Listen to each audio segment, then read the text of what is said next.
अस्सलामुअलैकुम, मैं हूं सबा भट्टी और आप देख रहे हैं MAT20 न्यूज HD। आइए नजर डालते हैं आज की अहम खबर पर।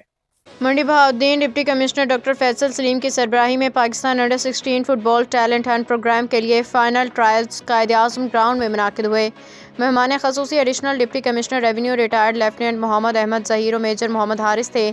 सिलेक्शन के बाद फाइनल मैच तहसील मंडी बहाउद्दीन और मलकवाल की टीमों के दरमियान खेला गया, जो कि मंडी बहाउद्दीन की टीम ने 1 के मुकाबले में 3 गोल से जीत लिया। जीतने वाली टीम को 3 लाख रुपए कैश प्राइज जबकि रनर अप को 1 लाख रुपए इनाम दिया गया। Additional deputy commissioner revenue Mohammad Ahmad Zaheer, major Mohammad Haris का खेलों की अहमियत और खिलाड़ियों के मुस्बत किरदार को सराहते हुए कहना था कि under 16 football talent hunt programme खेलों के फ़रोग के लिए अहम कदम है, जिससे नौजवान खिलाड़ियों को अपनी सलाहियतों को उजागर करने का मौका मिला।